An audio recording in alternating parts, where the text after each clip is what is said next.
옛날 한옛날에 경기도 수원시 팔달구 어느 마을에 토끼처럼 귀여운 여자아이가 태어났어요. 이름은 유지민, 에스파의 리더 카리나가 될 아이랍니다. 2000년 4월 11일 막내딸로 태어난 카리나는 부모님과 언니의 사랑을 듬뿍 받고 자란 사랑둥이였어요. 그래서 다른 사람들에게도 표현을 사랑스럽게 잘하는 아이였죠. 학창시절 친구들에게 쓴 편지와 쪽지에는 사랑스러운 표현들과 하트 문양이 가득 담겨 있었답니다. 뱀도 귀엽다고 생각할 정도로 세상 모든 것을 귀여워하고 사랑하는 카리나였지만 딱 한 가지 무서워하는 것이 있었어요. 바로 수였죠. 어린 시절 피아노를 배우러 가던 길에 모여있는 비둘기들이 카리나의 머리 위로 날아가는 경험을 하고는 트라우마가 생겼기 때문이었어요. 그래서 학교를 다닐 때 교문에 있는 비둘기를 보고 길을 돌아서 가느라 지각을 하는 경우도 있었답니다. 피아노 학원을 가는 길에 이런 트라우마가 생기게 되었지만 카리나는 어린 시절부터 피아노, 기타, 플룻 등 악기 연주하는 것을 좋아했어요. 그리고 텔레비전에서 가수들이 춤추고 노래하는 것을 볼 때마다 힘을 얻어갈 정도로 음악과 노래를 사랑하는 아이였죠.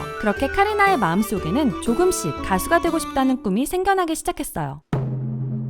소녀시대의 무대들을 보며 가수의 꿈을 더욱 키우게 된 카리나. 카리나는 분당의 한 보컬학원에 다니면서 꿈을 위해 준비를 시작했죠. 보컬학원 선생님의 말에 따르면 카리나는 밝고 긍정적인 성격으로 열심히 수업에 참여할 뿐만 아니라 학교생활, 학원에서 수업과 연습 등 항상 맡은 것을 성실히 해내는 학생이었답니다. 학원의 선생님들 모두 카리나가 찌푸리거나 불평하는 모습은 단 한 번도 본 적이 없을 정도로 말이죠. 카리나는 이렇게 항상 웃는 모습으로 다른 친구들에게 따뜻하게 대해주고 수업도 열심히 듣는 성실한 학생으로 선생님들에게는 유명했지만 다른 것으로도 유명했어요. 바로 인스타에서 말이죠. 학창 시절부터 완성형 외모를 가지고 있던 카리나는 올리는 사진마다 예쁘다는 칭찬을 받으며 조금씩 유명해져가고 있었답니다. 인스타에서 유명세를 타던 카리나에게 어느 날 수상한 DM이 도착했어요. 관심이 있어서 연락드린다며 아이돌 하실 생각이 없냐는 DM이었죠. 카리나가 어떤 회사인지 물어보았지만 이 수상한 사람은 절대 대답해주지 않았어요. 그래서 카리나는 사기꾼인 줄 알고 제가 그걸 어떻게 믿죠? 라고 되물었죠. 그 사람은 큰 회사니 믿고 오라고 했지만 도저히 믿을 수 없었던 카리나는 거절해버렸답니다. 그 DM이 SM으로부터 온 캐스팅 제의였다는 걸 까맣게 모른 채 말이죠. 그러나 인스타가 유명해지니 이런 연락이 올 수도 있구나 라고 생각한 카리나는 전보다 좀 더 열심히 인스타를 하기 시작했어요. 소속사들에게 미끼를 던지기 시작한 것이죠. 그러자 SM의 다른 캐스팅 매니저가 그 미끼를 덥석 물어버렸어요. 첫 DM 캐스팅을 거절한 카리나에게 몇 달 뒤 다시 DM으로 캐스팅을 시도한 것이죠. 이번에도 회사 이름을 알려주지는 않아 믿기 힘들었지만 한번 연락을 준 곳으로 찾아가본 카리나. 정확히 SM이 찾던 비주얼을 갖춘 카리나는 단번에 연습생이 될 수 있었답니다. 그런데 사실 카리나를 먼저 알아보고 캐스팅하고 싶어 했던 사람이 있었어요. 바로 슈퍼주니어의 신동이었죠. 신동이 군악대에서 근무하고 있었을 당시 분당의 한 성당으로 행사를 간 적이 있었는데 너무 예쁘게 생긴 여학생이 사진을 찍어달라고 다가왔어요. 그 여학생이 바로 카리나였던 것이었죠. 신동은 바로 SM으로 캐스팅하자고 이야기하고 싶었지만 군악대의 신분으로 있다 보니 이야기할 수 없었던 것이었어요. 조금은 돌고 돌았지만 결국 두 사람은 같은 회사의 선후배가 될 수 있었답니다. 가수를 꿈꿔왔고 그 꿈을 준비하기 위해 학원도 다녔던 카리나. 그러나 카리나는 스스로 자신이 없었어요. 오디션으로 실력을 인정받은 것이 아닌 캐스팅으로 들어와서인지 카리나는 자신이 타고난 음악적 재능이 없다고 생각했죠. 하지만 카리나는 주눅들지 않았어요. 그만큼 자신감을 채우기 위해 남들보다 더 열심히 연습을 했죠. 안 되면 될 때까지 해보고 멋진 느낌은 따라해가며 결국 자신의 것으로 만들었답니다. 카리나의 이런 노력으로 이룩한 실력을 SM에서도 인정하기 시작했어요. SM의 선배님인 샤이니 태민의 솔로 무대에 함께 올려보낸 것이었죠. 처음으로 서는 무대에 너무 긴장해서 벌벌 떨었던 카리나지만 태민의 응원에 힘입어 연습생답지 않은 멋진 무대를 보여주었답니다. 그리고 엑소 카이와 함께 자동차 광고에도 출연하여 멋진 춤을 선보이기도 했었죠. 이렇게 인정받기 시작해도 카리나의 노력은 끝을 몰랐어요. 새벽까지 연습실에서 연습하다 그대로 잠이 들 정도였죠. 그러다 연습실 귀신을 보기도 했었지만요. 이런 노력 끝에 결국 에스파의 멤버로 확정된 카리나. 그러나 카리나는 기쁜 마음과 동시에 사람들이 날 좋아할까? 라는 두려운 마음도 들기 시작했답니다. 2020년 11월 17일 약 4년이 넘은 연습생 기간 끝에 에스파로 데뷔한 카리나. SM 걸그룹들이 그랬던 것처럼 말도 안 되는 루머로 잠시 힘든 시간도 있었지만 결국 카리나의 말도 안 되는 비주얼과 실력 그리고 블랙맘바라는 매력적인 곡으로 많은 K-POP 팬들의 이목을 끌기 시작했어요. 에스파만의 독특한 컨셉과 세계관 스토리는 에스파의 다음 곡을 더욱 기다리게 만들었죠. 많은 궁금함 속에 나온 두 번째 싱글이 바로 넥스트 레벨. 중독성 있는 음악과 독특한 안무는 많은 사람들이 따라하며 큰 사랑을 받았답니다. 그러나 넥스트 레벨은 엄청난 인기에도 음악방송 1위를 해보지 못하는 비운의 곡이 되기도 했어요. 같은 시기에 나온 곡이 방탄소년단의 버터였기 때문이었죠. 하지만 그 뒤에 나온 첫 번째 미니 앨범 세비지는 더 많은 사랑을 받으며 음악방송 8관왕이라는 기쁨을 누릴 수 있었답니다. 이때 넥스트 레벨과 세비지가 함께 1위 후보에 오르는 진풍경을 보여주기도 했었죠. 이렇게 1년간 많은 사랑을 받았다는 것을 증명하듯 각종 시상식에서 신인상은 물론 본상까지 거머쥐는 괴물 신인 행보를 보여준 에스파. 데뷔가 확정되었을 당시 카리나가 사람들이 날 좋아할까? 라고 생각했던 고민은 너무 쓸데없는 고민이었다는 것을 수많은 마이들이 보여주었답니다.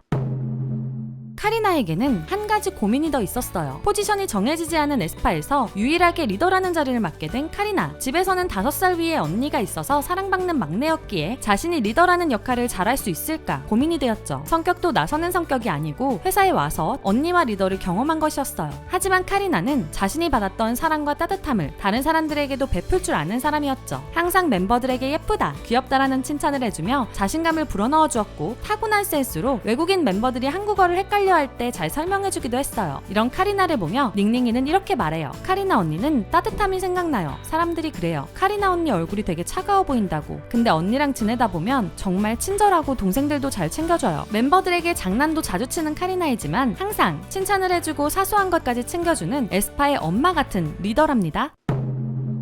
작년 한 해 국내에서 큰 사랑을 받으며 대표 4세대 걸그룹이 된 에스파. 에스파와 카리나는 국내에서 만족하지 않고 성장을 위한 더 큰 도전을 시작했어요. 2021년 11월 미국 최대 규모의 추수감사절 축제인 메이시스 땡스기빙 데이 퍼레이드에 참가해 미국 뉴욕의 팬들에게 얼굴을 알린 에스파. 뿐만 아니라 닉 캐넌 쇼라는 미국의 토크쇼에도 출연하며 신인 걸그룹으로서는 빠르게 미국 진출을 위한 기반을 다지기 시작했어요. 거기에 블랙핑크가 참가해 화제가 되었었던 미국 캘리포니아에서 열리는 코첼라밸리 뮤직 앤 아츠 페스티벌에서도 4세대 걸그룹 중에서는 최초로 참가하게 되며 미국의 K-팝 팬들에게 많은 인기를 얻게 되었죠. 이에 힘입은 에스파는 7월 8일 컴백하는 미니 2집 앨범 걸스를 금요일에 한국과 미국에서 동시 발매하며 빌보드에 정면 도전을 하게 되었답니다. 이미 앨범 선 주문량만 100만 장이 넘어가며 새로운 밀리언셀러 걸그룹의 등장을 예고했죠. 그와 함께 LA에서 성공적인 쇼케이스도 보여주고 오는 29일 미국의 인기 심야 토크쇼인 지미키멜 라이브에도 출연하여 컴백 전부터 활발한 활동을 하는 중인 에스파. 이렇게 거침없이 더 높은 곳을 향해 도전하는 카리나와 에스파 멤버들은 전 세계의 마이들과 함께 오래오래 행복하게 살고 있답니다. 에스파의 카랑둥이 리더 카리나의 이야기는 여기까지입니다. 재미있으셨나요? 그렇다면 좋아요와 구독, 알림 설정까지 부탁드리고요. 카리나에 대한 재미있는 이야기들을 알고 계신다면 댓글로 공유해주세요. 그리고 듀라미 아이돌을 덕질하며 재미있었던 혹은 감동적이었던 사연을 받아 읽어드리기로 했었는데요. 덕심이 빛나는 밤에 오늘은 해외에서 온 다리님의 사연입니다. 안녕하세요 여러분. 저는 다양한 아티스트들의 음악을 즐기는 K-팝 팬이랍니다. 제가 좋아하는 그룹 몇 개를 말씀드리자면 트와이스, 스트레이키즈, 투바투, 이달의 소녀 등이 있어요. 아쉽게도 저는 화면을 통해서만 그들을 응원할 수 있죠. 왜냐면 전 시민들이 삶을 꾸려가기 위해 최선을 다하는 아주 작고 외진 나라에 살고 있거든요. 게다가 저는 아직 학생이라서 돈을 벌거나 저의 최애 그룹들의 굿즈를 살 기회가 없어요. 그래도 이건 전혀 문제가 되진 않았습니다. 특히 코로나 때문에 모든 것이 온라인화 되어 있을 때에는 아무 문제 없었죠. 하지만 이제 서서히 세상이 다시 움직이기 시작하면서 투어들도 발표되고 제가 선망하는 아티스트들의 계약 만료가 가까워지면서 불안해졌어요. 내가 콘서트들을 통해 그들을 실제로 만나볼 기회가 영영 없을 수도 있겠다는 두려움이 더욱 커져버렸죠. 그래도 저는 열심히 노력하는 아이돌 한 명 한 명에게 존재해줘서 고맙고 누군가에게 안식처가 되어줘서 고맙다고 말하고 싶어요. 저도 열심히 노력할 거예요. 그러니 제발 저를 위해 조금만 기다려줘요. 저는 이 아름다운 여정들의 끝을 실제로 목격하는 게 소원이랍니다. 많은 K-팝 아이돌들이 우리들처럼 해외의 K-팝 팬들에게도 안식처가 되어주고 있었는데요. 다리님이 꼭 K-팝 아이돌의 월드 투어에 참석할 수 있기를 응원할게요. 그 전에 한국의 팬들에게 어떻게든 티켓팅 잘하는 방법을 꼭 배워주세요. 사연을 보내주신 다리님 감사합니다. 앞으로도 이렇게 여러분이 아이돌을 덕질하며 재밌었던 순간, 내 아이돌에게 감동받았던 순간 등 여러 가지 사연을 하나씩 소개해드릴 예정인데요. 사연을 보내는 방법은 아래 상세 설명이나 고정 댓글을 확인해주세요. 지금까지 여러분들의 가장 가까운 K-팝 친구 듀람이었습니다. 안녕!